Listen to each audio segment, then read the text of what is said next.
ओ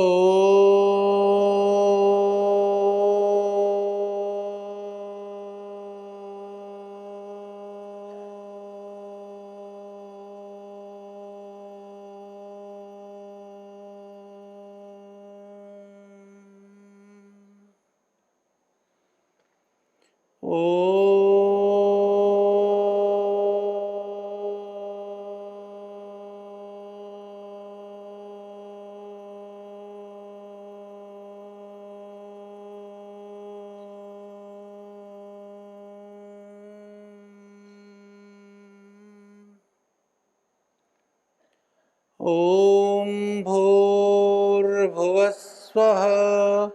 तत्सवितुर्वरेण्यं भर्गो देवस्य धीमहि धियो यो नः प्रचोदयात्। देश के कोने कोने से अनेक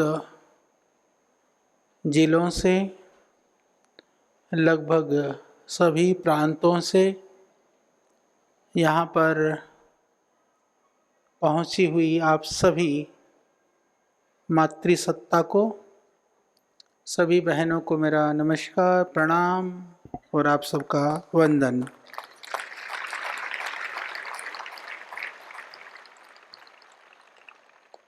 पूज्य साध्वी जी, उनके निर्देशन में, कोऑर्डिनेशन में, परम श्रद्धेय पूज्य महाराज श्री के आशीर्वाद, उनकी अंतः प्रेरणा, उनकी दैवीय ऊर्जा से संचालित आप सब दिव्य मूर्तियाँ यहाँ पर पतंजलि के माध्यम से जुड़ करके अपने जीवन का सर्वोत्तम समाज को देने का प्रयास कर रही हैं। इसके लिए आप सबको हमारा नमन, वंदन और आप सबको मैं पुनः प्रणाम करता हूँ। यद्यपि हम सबको पता है कि इस मनुष्य जीवन का लक्ष्य क्या है, लक्ष्य पता होने के बाद में भी हमारी प्रवृत्तियाँ नहीं हो पाती हैं। प्रवृत्ति के कारण में कई बार तो स्वयं की अरुचि कारण है, कई बार समाज, परिवार और परिस्थितियां कारण बनती हैं। आप सब ने उस अरुचि से बाहर निकल करके परिवार और समाज की जो जटिलता है, जो विषमताएं हैं, उनसे भी बाहर निकल करके एक इस दिव्य अनुष्ठान का जो अंग है, अनुष्ठान के लिए अपनी ऊर्जा, अपनी शक्ति, अपना सामर्थ्य प्रदान करने का जो संकल्प लिया, उसका परिणाम है कि आज पूरे देश में यद्यपि भाई कई जगह नहीं भी दिखाई दें या कम भी दिखाई दें, पर हमारी माताएं और बहनें वहाँ पर खड़ी दिखाई देती हैं। ये हमारे लिए सौभाग्य की बात है। कई प्रांतों में क्योंकि हमें जाना होता है, यद्यपि मेरी इच्छा कहिए या मेरी प्रवृत्ति कहिए ऐसी होती है, मुझे लगता है कि आप सब सेवा के काम में लगे हो, आप सब योग सिखा रहे हो, समर्पण और भावना से अपने कार्य के प्रति पूर्ण निष्ठा से आप लगे हैं। तो यद्यपि कई प्रांतों का प्रवास होने पर भी मैं किसी को सूचना भी नहीं देता हूँ, मैं चुपचाप जाता हूँ, चुपचाप निकल करके आता हूँ। फिर भी आपसे बिना मिले भी आपकी बहुत सारी रिपोर्टें हमारे पास आ जाती हैं। तो शायद बिना मिले सही रिपोर्ट आती है, मिलने से तो फिर वो आपका प्रेम पूर्ण रिपोर्ट दिखाई देता, पर पीछे से भी आपकी रिपोर्टें अच्छी हैं। इसके लिए निश्चित रूप से आप अच्छा काम कर रहे हैं। जाना पड़ता है, अभी भी बहुत सारे काम करने हैं, क्योंकि नॉर्थ ईस्ट में भी बहुत सारा शुरू कर रखा है। अभी मध्य प्रदेश में भी होना है, महाराष्ट्र में भी होना है, और कुछ प्रांतों में, हिमाचल में भी अभी कुछ काम शुरू होना है, हरियाणा में भी कुछ शुरू कर रहे हैं, फिर उधर अपना तेलंगाना में, आंध्रा में, एक आध काम राजस्थान का भी है। मतलब सब जगह का है। यदि थोड़ा थोड़ा आप देखेंगे तो भी हमें कई जगह पर लगना भी पड़ता है। पर हमारा मन ऐसा करता है कि कभी कभी जिन प्रांतों में, जिन जगहों पर हम जाएं, हम आप लोगों से थोड़ी वार्ता करें, थोड़ी चर्चा करें। पर प्रांत में पहुंचने के बाद में भी आप अलग अलग जिलों में हैं, बहुत दूर दूर पर हैं, तो हमको लगता है कि फिर वो बिना विघ्न के ही हम फिर ये सोच करके काम करते हैं। हमें लगता है जब आप लोग अलग अलग संघर्षों में, अलग अलग परिस्थितियों में, कई तरह की विषमताओं में रहते हुए भी इतनी सुंदर आप सेवाएं कर रही हैं, तो हमको तो कोई विषमता, प्रतिकूलता, संघर्ष नहीं है। हमें तो ना तो बच्चों को मनाना है, ना पति को तैयार करना है, ना और रिश्तेदारों को कुछ बोलना है, क्योंकि अपना तो कुछ आगा पीछा है नहीं। हाँ, कभी कभी पूज्य महाराज जी को जरूर थोड़ा सा वो करना पड़ता है, वो भी अच्छी तरह से काम हो इसके लिए। और कुछ आप में से ऐसे भी हैं, जैसे इधर इधर एक तो हमारे पूज्य स्वामी जी, इधर हमारे भाई जी हैं। हमारे यहाँ दो भाई जी होते हैं पतंजलि में, एक भरत भाई जी हैं, एक राकेश भाई जी हैं। तो ये दूसरे वाले भाई जी हैं। तो ये जगत भैया जी यहाँ पर हैं, तो ये भी लगे रहते हैं। तो हमें ये लगता है हमें भी कुछ और बेहतर करना चाहिए। आज बहुत भीड़ थी, मैंने फटाफट काम निपटाया, क्योंकि अब दीदी जी हैं, कहीं स्वामी जी को ना कह दे आचार्य जी बहुत लेट आए थे।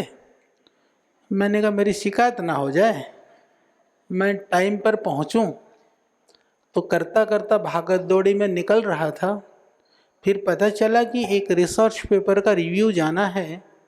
वो रिव्यू भी क्योंकि इंग्लिश में होता है, और हमको इंग्लिश से भाता नहीं है, आता नहीं अलग बात है, भाता नहीं है वो। तो अंग्रेजी में 10 लाइन 10 पेज पढ़ करके आया अभी मैं। तो क्योंकि रिव्यू जाता है तो इंग्लिश में जाना होता है। आप लोगों ने कभी कभी रिसर्च पेपर के वो देखे होंगे एब्स्ट्रैक्ट, तो जरूर हम तभी अंग्रेजी में बोलते, नहीं तो नहीं बोलते। तो अभी अंग्रेजी भाषण करके आया हूँ मैं। तो उसके बाद में फिर भी पूज्य स्वामी जी को पता चल गया, बोले वहाँ जाना था आपको। अच्छा, इधर आए थे तो इसलिए आ गए होंगे वो। तो बोले आपको तो वहाँ जाना था बहनों के पास। मैंने कहा हम जहाँ भी हैं हम बहनों के पास ही हैं। हाँ, इसीलिए जो है, इसलिए हमको चिंता नहीं है। देखो, आप सामने हो तो पास हैं, सामने नहीं हो तो भी पास हैं, क्योंकि हम समान लक्ष्य और उद्देश्य के प्रति प्रवृत्त हैं। यदि हमारे लक्ष्य, हमारा उद्देश्य, हमारा मन और हमारी भावनाएं एक जैसी हैं, तो हम कहीं पर भी हैं, हम पास हैं, हम साथ हैं, हम एक हैं। यदि हमारी भावनाएं, हमारी शक्तियां, हमारी प्रवृत्तियां यदि भिन्न भिन्न होने लगती हैं, तो कितने भी पास रहो, कितना भी साथ रहो, कितना भी निकट रहो, पर वो शक्ति से सृजन का जो सामर्थ्य है वो कभी उत्पन्न नहीं होता है। इसलिए आपकी और हमारी शक्ति वो सनातन की शक्ति है, सृजन की शक्ति है, सृजन के सामर्थ्य की शक्ति है। इसलिए इस शक्ति को कहीं पर भी रहें, किसी भी परिस्थिति में, किसी भी स्थिति में इसको कमज़ोर तो नहीं होने देना है, इसको क्षीण नहीं होने देना है। क्योंकि कभी कभी ना ये स्वाभाविक होता है, जब हम काम कर रहे होते हैं ना, कभी तो मन थकता है, पर थकना चाहिए संसार के कामों में, थकना नहीं चाहिए परमार्थ के हमारे लक्ष्यों में। ये सांसारिक काम थोड़ी ना है कि हम थक जाएं। संसार के काम तो समय के अनुसार समाप्त हो जाते हैं ना भाई। आपकी जब अब अधिकांश तो बहनें, मुझे पता है सब पुरानी बहनें हैं, सब प्रभारियां हैं, बहुत थोड़ी होंगी जिनका गृहस्थ नहीं बसा हो। ऐसी हैं कुछ जिनकी शादियां ना हुई, हाथ उठाइए तो पता तो चले कितनी है। बहुत थोड़े, नगण्य सी हैं। और देख लेना, यदि आयु पूरी हो गई ना हो तो दीदी जी के दरी शरण में आ जाइए चाहे। तो इसमें जो है, अब बात यह है, मैं इसलिए कह रहा हूँ, गृहस्थ भी बसा, जिम्मेदारियां भी सर पर हैं। तो कभी एक होती है माँ बाप के लिए चिंता, जब आप घर में होते हैं तो सभी के लिए, बेटों के लिए, बेटियों के लिए। और चिंता के पीछे भी यदि हम देखें तो जो हमने महसूस किया है, उनको विवाह से उनके घर में सुख शांति या आनंद से रहेंगी, ये तो भावना होती है, कल्पना होती है, हर माँ बाप की होती है। पर चिंता होती है कि शादी करके निपटा दूं। तो भावना तो सुखी रहने की, रखने की है, पर चिंता सुखी रखने की नहीं है। ध्यान से सुनना मेरी बात, बड़ी विचित्र बात बता रहा हूं। भावना है आपको सुखी देखने की, चिंता है फटाफट विदा करने की। तो चिंता से मुक्त हुए, पर उनकी भावनाएं पूरी हुई कि नहीं हुई ये नहीं कहा जा सकता है। तो कोई बात नहीं, परमात्मा की व्यवस्था है। मैंने ऐसी ऐसी माताओं बहनों को देखा है जिन्होंने अपने तप और पुरुषार्थ से परिवार का ही नहीं, पूरे कुल वंश का जो है, उनका पूरी व्यवस्था को, उनकी जो विषमताएं थी उनको बदल दी। तो आपके अंदर वो सामर्थ्य है, तो आप घर पहुंचे, वो जिम्मेदारी पूरी हुई।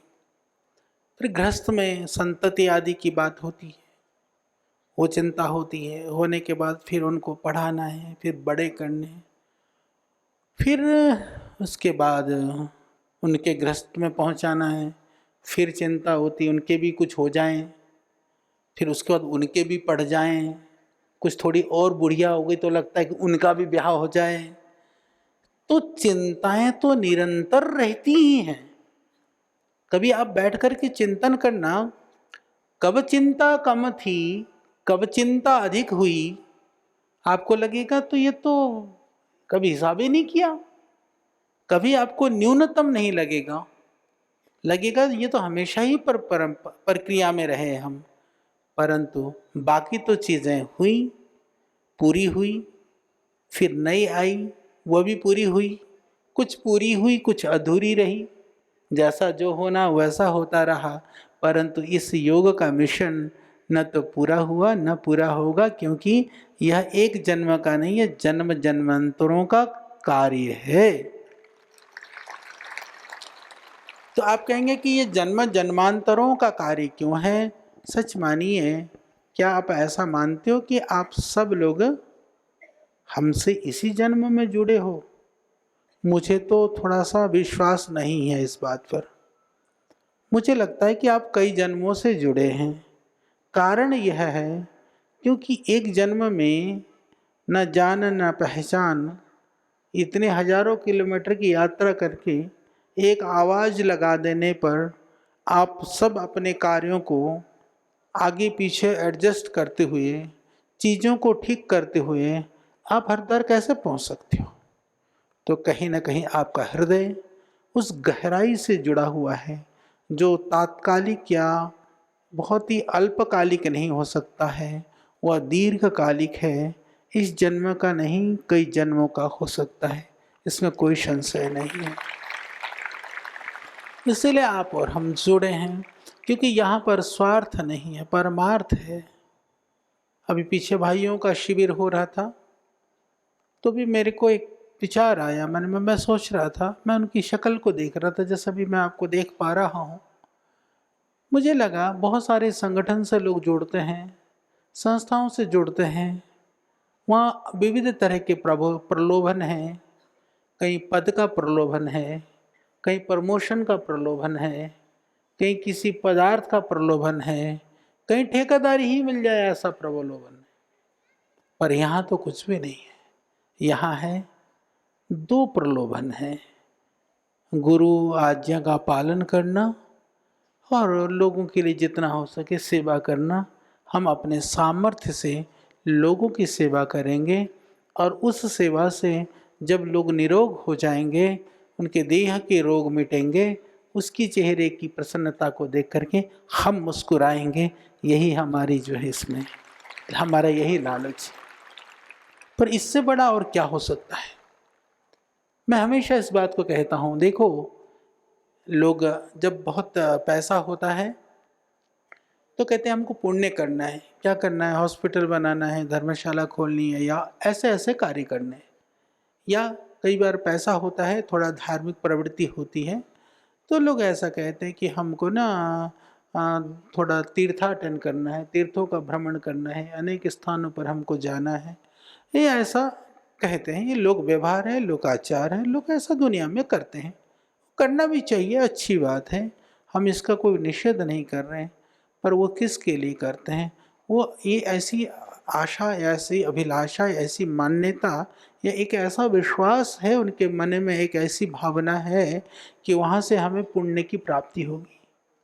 आप सुबह सुबह सर्दी में, गर्मी में, बरसात में चल करके कहीं नज़दीक दूर कक्षा लेने के लिए जाती हो, योग सिखाती हो, कई सैकड़ों की संख्या में है, कुछ कहीं 10, 20, 50 लोग भी होंगे।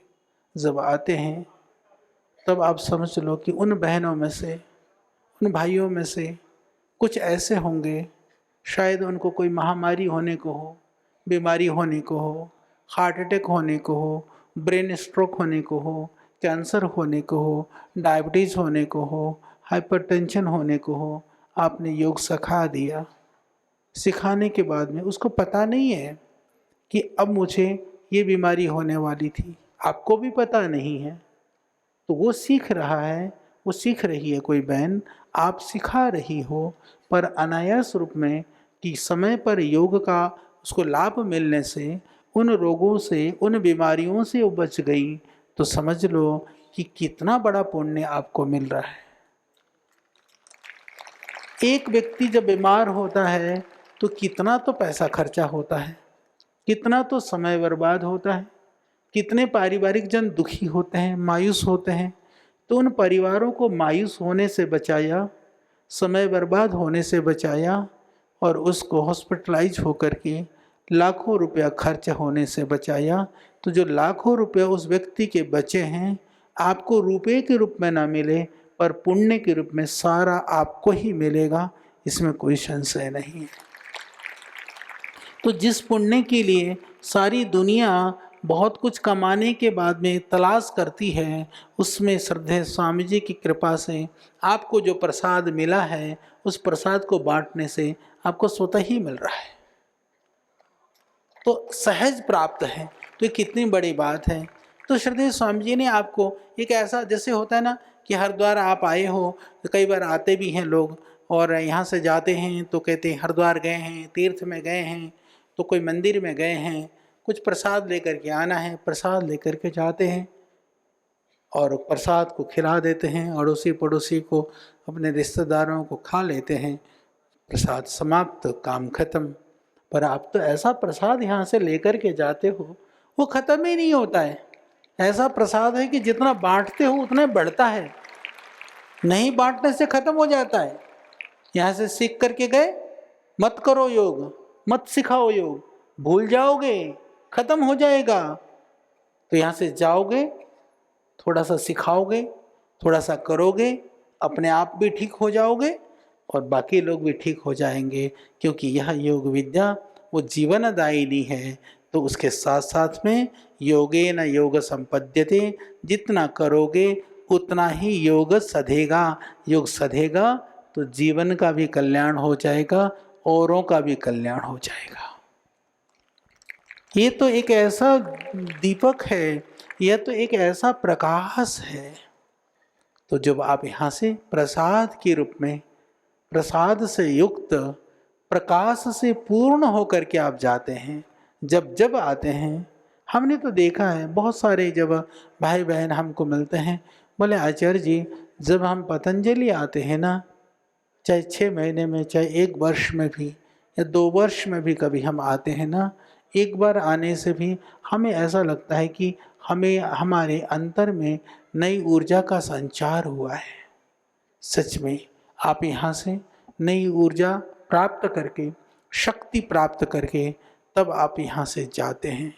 इसीलिए उस शक्ति को संरक्षित करना, उसको बढ़ाना भी तो आपका दायित्व है ना। आज दुनिया में कितनी कितनी, मैं तो कभी कभी जब इधर जाता हूँ ना, ऋषिकेश की ओर हमारा ऊपर एक कार्यक्रम भी चल रहा है, आप लोगों ने शायद टीवी पे भी देखा होगा, हर्बल वर्ल्ड हमारा हिमालय माला गांव की तरफ। तो मैं देखता हूँ दुनिया के तमाम देशों के युवक और युवतियाँ जो पढ़े लिखे हैं, जो संपन्न घरों के हैं, सब कुछ छोड़ करके शांति की तलाश में, आनंद की एक झलक को पाने के लिए कोई नगर नगर, कोई डगर डगर, कोई हिमालय, कोई जंगल कहीं कहीं भटक रहा है। आप लोग कितने सौभाग्यशाली हैं। उन सारी भटकावों को एक तरह से समाप्त करके श्रद्धेय स्वामी जी ने स्वयं भटकते हुए, स्वयं जंगल जंगल, पहाड़ पहाड़, हिमालय, अनेक संस्थानों में भ्रमण करके, तप करके, पुरुषार्थ करके जो पाया, सहज रूप से एक जगह पर बैठ करके आपको पूरे अंजलि भर करके, दो हाथों से भर भर करके आपको बांट रहे हैं।